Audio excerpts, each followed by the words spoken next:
मुहर्रम अल हराम के दौरान अमन अमान की सूरत-हाल को बरकरार रखने के लिए पुलिस और दीगर कानून नाफिज करने वाले इदारों की जानिब से जिला लोधरा की तीनों तहसीलों लोधरा, कहरोड पक्का और दुनियापुर में फ्लैग मार्च किया गया। लोधरा में फ्लैग मार्च की क़यादत डिस्ट्रिक्ट पुलिस ऑफिसर सैयद करार हुसैन ने की। फ्लैग मार्च में डीएसपी सर्कल सदर लोधरा हाकिम अली खान, सर्कल सदर लोधरा के एसएचओ व दीगर पुलिस अफसरान, पुलिस एहलकारों, एलीट फोर्स, ट्रैफिक पुलिस के एहलकारों, रेस्क्यू 1112 के जवानों ने भी हिस्सा लिया। कहरोड पक्का में फ्लैग मार्च की क़यादत डीएसपी सर्कल कहरोड पक्का आबिद वड़ैच ने की।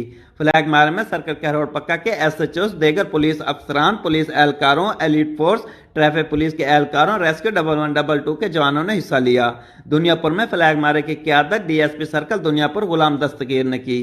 फ्लैग मार्च में एसएचओ थाना सिटी राव हामिद जवेद, एसएचओ थाना सदर मोहम्मद इस्माइल और एसएचओ थाना जलाराई फिजान कयूम व दीगर पुलिस अफसरान, पुलिस एहलकारों, एलीट फोर्स, ट्रैफिक पुलिस के एहलकारों और रेस्क्यू 1112 के जवानों ने भी हिस्सा लिया। फ्लैग मार्च का आगाज थाना सदर दुनियापुर से किया गया। जिला लोधरा की तीनों तहसीलों लोधरा, कहरोड पक्का, दुनियापुर में फ्लैग मार्च का आगाज इस इज़्म के साथ किया गया कि हम आवाम की जान माल, इज्जत व आबरू की हिफाजत के लिए हर दम तैयार हैं। ये शो ऑफ फोर्स शायद पसंद और तकरीबकार अनासर के लिए एक वाज़ेह पैगाम है कि लोधरा पुलिस अपने तमाम वसाइल को बरोकार लाते हुए जिला लोधरा को अमन का गवारा बनाएगी। कैमरा टीम के साथ doctor काजम Abbas Bloch, bureau chief, राज न्यूज़, लोधरा।